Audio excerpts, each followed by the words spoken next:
Let's get started. Welcome everyone to today's webinar.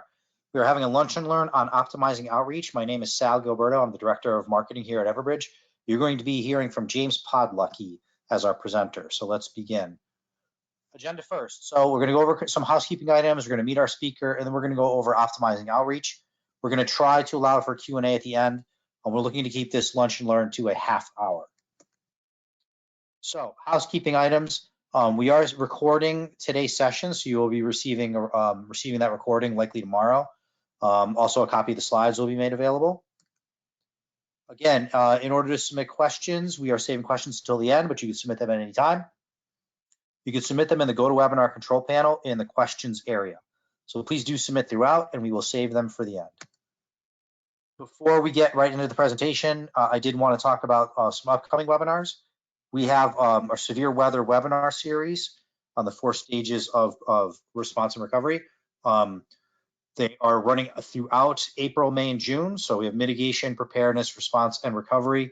We do have the links available here, but we will include those links in the follow-up email as well. So look for these links upon follow-up to this webinar, but you may want to mark those dates down if you are interested in that topic.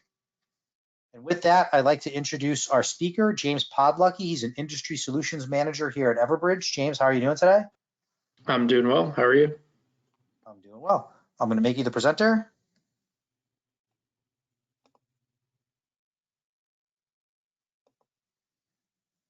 Okay. Your screen. Perfect. Awesome. All right, everybody. My name is James Podlucky, as Sal had mentioned, and I will be your presenter today for this lunch and learn on optimizing outreach. Quick agenda. Sal had gone over some housekeeping intros, but what I'm going to basically focus on is the optimizing outreach portion, which most of you are here for today to kind of go through with me. So I'm really going to go through basically the way this is positioned is basically to go through how you can optimize your outreach. How can you expand your outreach before an incident, even before a special event, throughout that event, and then after. It's always important to keep communications going throughout the incident lifecycle. So that's kind of how I set this up today, was to go over it and position it like that. And then at the end, we'll go ahead and take any questions that you may have. So you may ask, why does optimizing outreach matter? And as many of you on the call today, many of you planning for critical events during blue skies, and being able to optimize your outreach matters during that blue sky time, because when a critical event occurs, we want to make sure that as many people, whether it could be your employees, right? It can be your residents or visitors, even, see some universities on here. It can be your students, your faculty, your staff, mostly the things that you care about, the people that you care about, making sure that they are notified and are aware of when something bad happens. And that can be an internal risk. It can be an external risk, such as, severe weather, it could be crime, cybersecurity breaches, right, to name a few. Many of you planning for most of these throughout the year or years. And many of these risks, we see on the right side of the screen, require some sort of communication due to some sort of impact to those that, on the left of the screen, things we care about, whether that's people, your infrastructure, your reputation. So today, basically just want to discuss with you all on how you can expand your reach, because it ultimately does matter, I think, on how many people all of you, public safety, can notify during a critical event. So how do we optimize outreach to employees, to residents and visitors? Basically the whole community. FEMA always preaches, that whole community approach. Today, I'm going to present on how you can optimize your outreach before, during, and after an incident or special planned events, because we know that in order to have a solid communications plan, not only should you be expanding your reach, but it is also a best practice to communicate throughout that life cycle, that entire incident life cycle. So what I plan, I hope, is to make sure, during this lunch and learn that you step away from today gaining value on how you can expand your reach throughout your community. So first up is engaging with the community in non-emergency ways to build communication lines before there's an emergency. There is a need that continues to grow every day to push actionable information out quickly to the public, right? In order to save lives. I've seen it when I worked in emergency management through hurricanes and winter storms, et cetera. And like how emergency managers, some of you on the call today, maybe law enforcement, firefighters, et cetera, we train, right? We exercise before having to jump into a disaster, trying to manage a disaster. Maybe it's an active assailant event, running into a burning building. It's the same thing. It's important for the community to kind of understand how information can be received, and what better way to start optimizing outreach before that wildfire alert is sent or that hurricane evacuation notification is sent. So whether it's informing the community about a notification system, on, as we see here on the slide, we see utility bills, or having information on other departments' websites, or printing material out at libraries, festivals, sporting events. Full-time job, right? This is 100% full-time job to try and gain opt-ins from the community during that blue sky. So when an emergency does happen, you want your database optimized to expand your reach. So that's what we're striving for. So whether it might be having the community sign up for, we see on boil water notices or animal shelter information, something that is going to attract them to say, hey, I would love more information about this topic as it comes up. And when there's an emergency, I'd like to be notified as well on this specific item and so forth. So first step, engaging with the community in non-emergency ways. You'll also want to ensure collaboration with other departments for communications. That's a big one, especially before a critical event, but also how that information is being shared so the residents aren't dealing with that alert fatigue, that we've seen, because that's where you're going to lose them when that emergency alert comes into play. And we've kind of saw that, over the past couple of years, trying to deal with the pandemic. So use the same communication systems internally in your day-to-day, as well as communications to the public.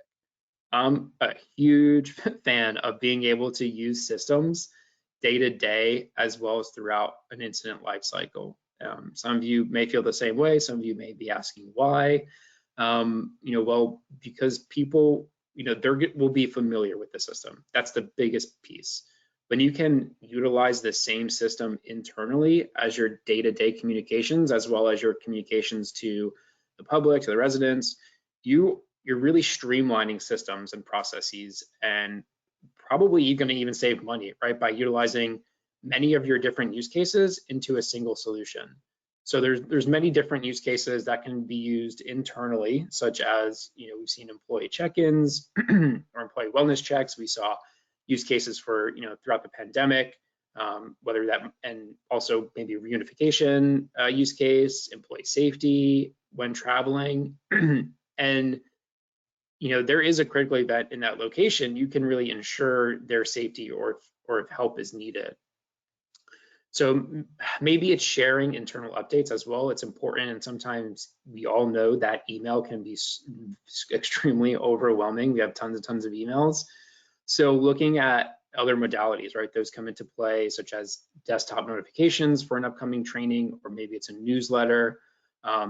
Sharing that information is key, and something that will grab attention more so than maybe an email piled up in someone's inbox, right?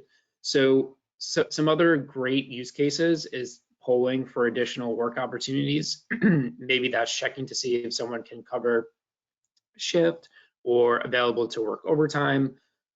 When utilizing a notification system, go ahead, try to review some of your use cases that you use to communicate today, and look at it and see whether it can be incorporated into the same platform to communicate to the public. And some of you, many of you, you may already be doing this today. So when we look at, before the incident occurs, it's definitely a best practice to have templates built out and having continuity to your communications plan. So who is responsible for sending out a message?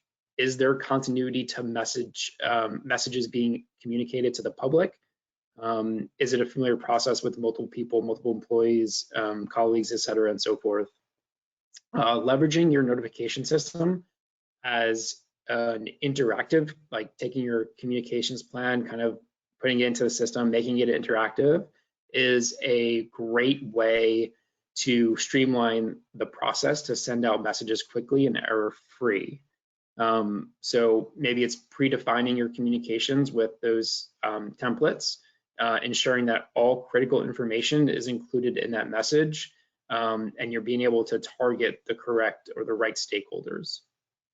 And then that second bullet point, leveraging that network of Everbridge customers to set best practices.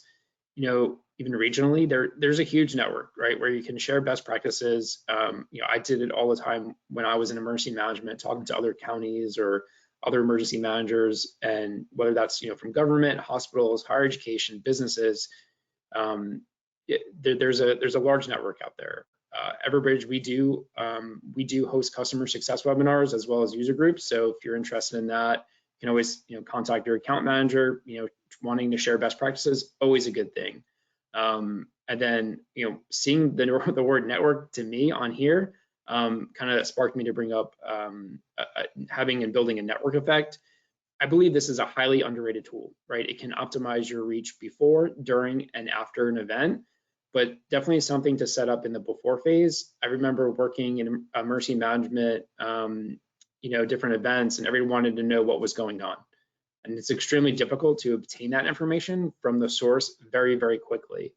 And when you build a network of various stakeholders within your community, or I've seen it regionally here in the state of Florida, it helps take your message and shares it to stakeholders within that specific network that you've built.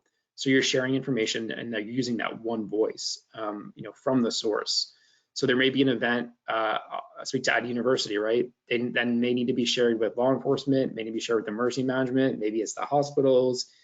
They can be notified of that message and also take it and share it with their employees or whomever based on the scenario. It's a strong way to expand your reach, but you're also really being able to share that message, prevent rumors from being spread.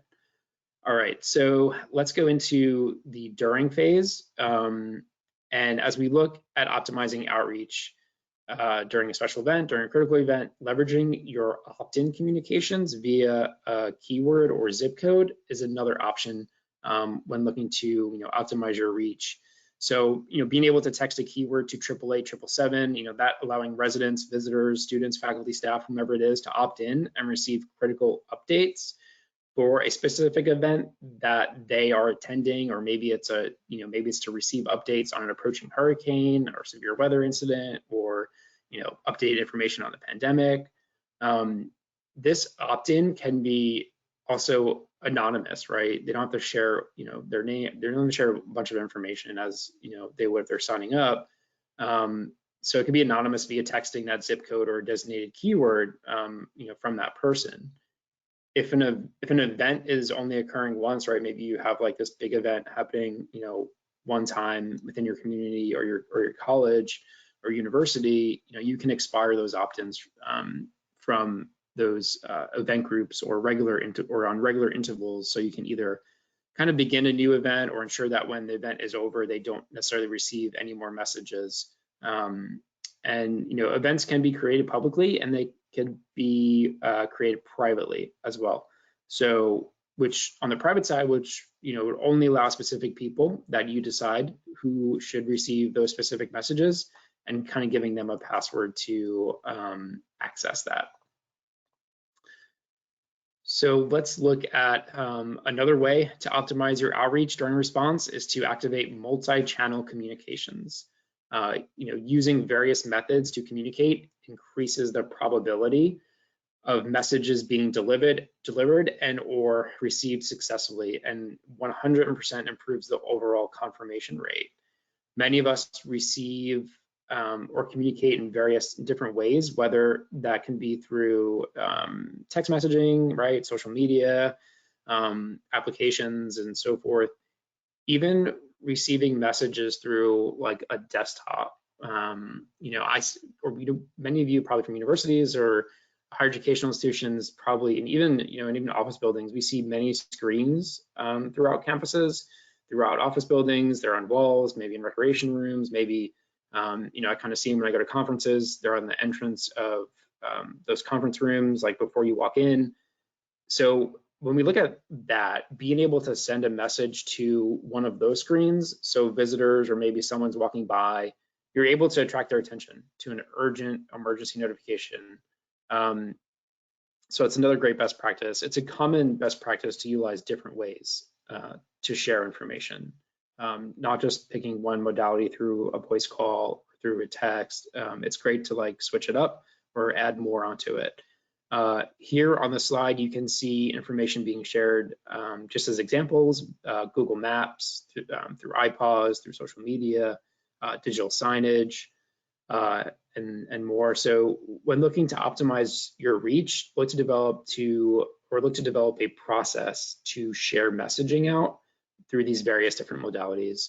Even if you want to direct people to a specific website, right, and limit the amount of alert notifications being received, that's another great practice to avoid that alert fatigue during a long-term event. We've seen that with the pandemic, to where we didn't want to, don't necessarily want to send messages out a bunch of times on washing your hands and staying 6 feet away, et cetera. And maybe directing them to a specific website on, hey, when we receive more information, or if we have more information, we can go ahead or you can go ahead and go onto this specific website, share that link, so they're not being like insanely over bombarded with messaging. When delivering, here we're expanding outreach and looking beyond landline phones. So when delivering life safety messages to communities, emergency managers, public safety officials, they need a way to maximize their reach. And it tends to be a challenge for many of you, especially when many residents no longer have a landline. I'm not even sure throughout the number of times I moved after college if I've ever had a landline phone, other than probably the house I grew up in. So, there's a big loss in landline emergency telephone databases due to the wide adoption of mobile phones and cell phones. So we also see a challenge when it comes to subscriptions or low opt-in rates. Having an opt-in strategy is extremely important, like I mentioned earlier, but extending beyond that can be difficult, can be very difficult. I experienced this as a customer working in emergency management previously from joining the Everbridge team.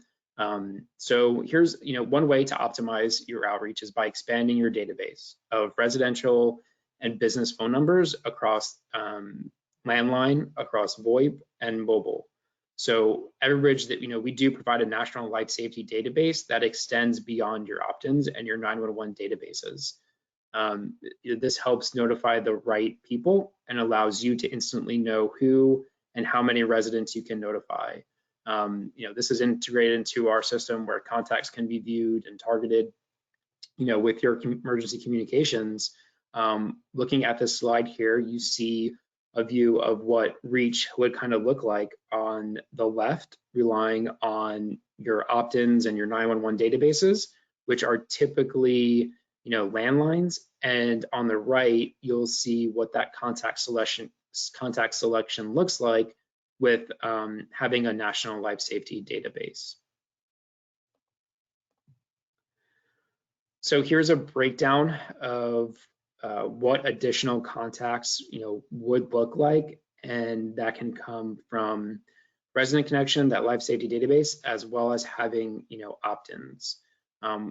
We see here an example. There's a county population of around 500,000, and we see that they're able to expand their reach to the whole community. And by doing so, they're enhancing their emergency communications. They added that resident connection to current opt-ins, that current opt-in subscriber database, and they're ultimately going to, they're creating a more informed and aware community during public safety emergencies, which is basically, what our goal is, what our end goal, what we're trying to do, is be able to expand that reach and make sure that when something bad does happen, we are able to notify those within our community, even if they're visiting. Here's another example in which you want to alert a specific area. So that area is in green. But within that area, you may like to exclude an area or from people, whatever it is, from receiving information. That area you see in purple. So this helps really target specific areas easier than having to draw around an excluded area with numerous polygons, etc. So you'll be able to visualize your selected contacts on a map before sending out any type of communication.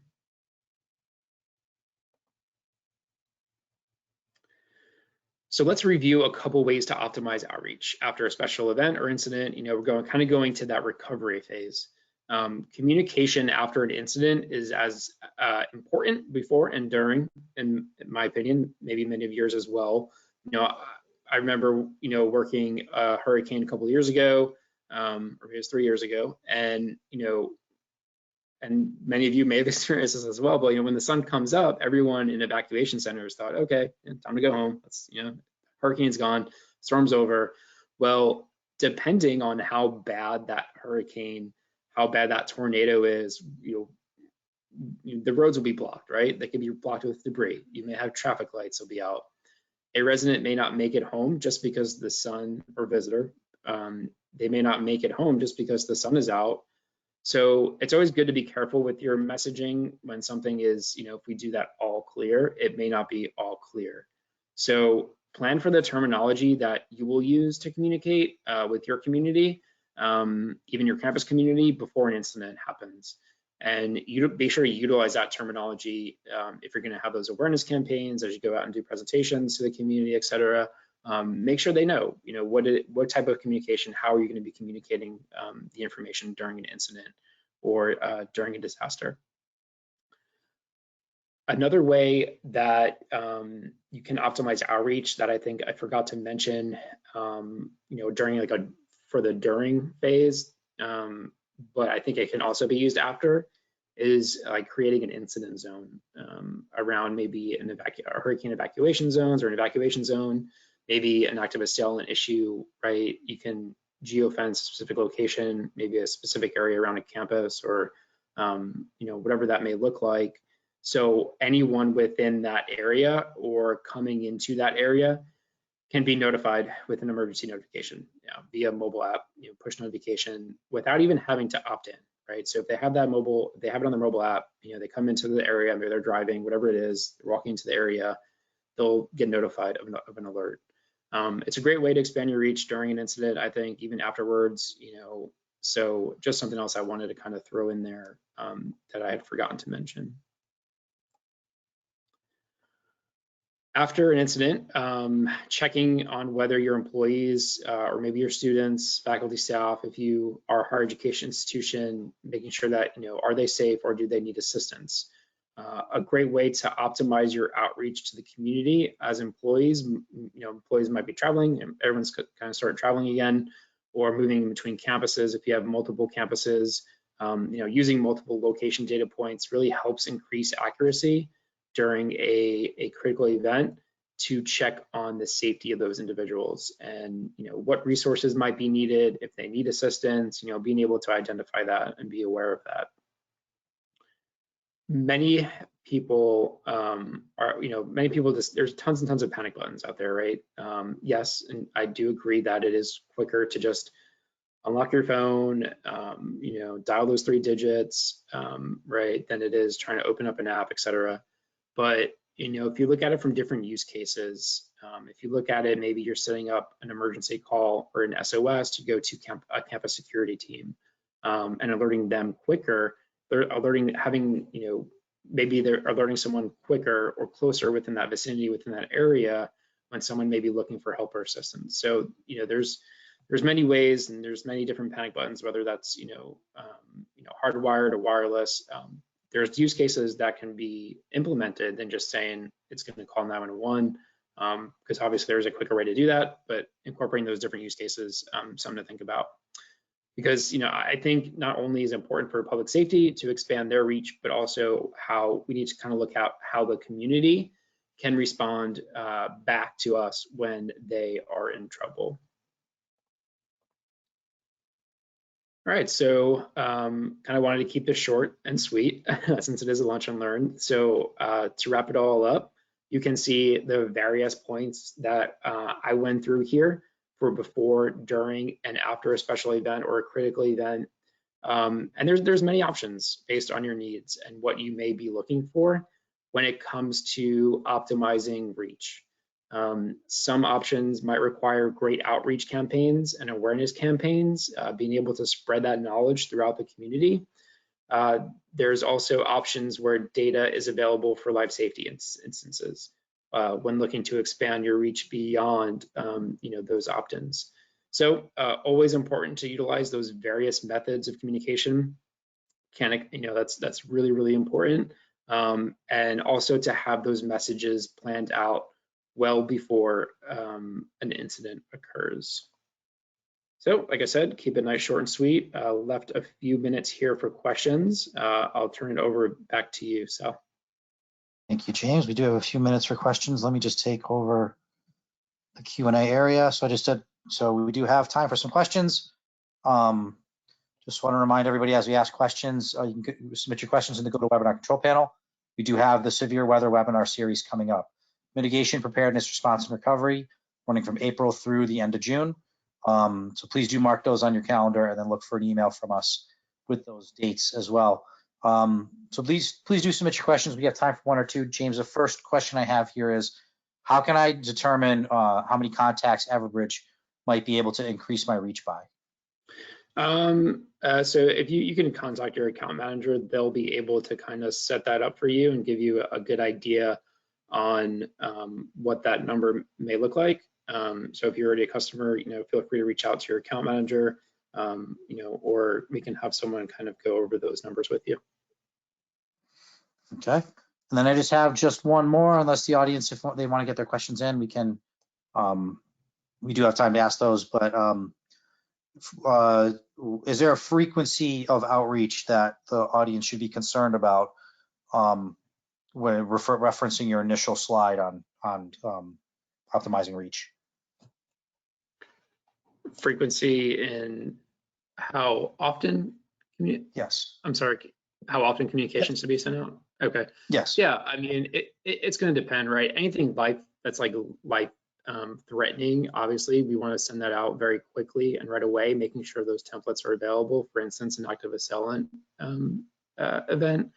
What we learned, I guess, from the pandemic was, how many times can you possibly receive a message about, washing your hands or, anything like that, or mask mandates.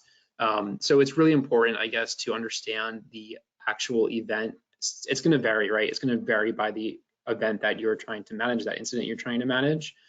So work on those best practices that you may learn from others or even yourself when you're creating after action reports from these real world events, and kind of understanding, maybe getting community feedback on, hey, these were way too many messages that I was signed up for. And you may even see that when you start losing opt-ins, right? And you see your database start going down because maybe people just don't want to keep receiving messages over and over again.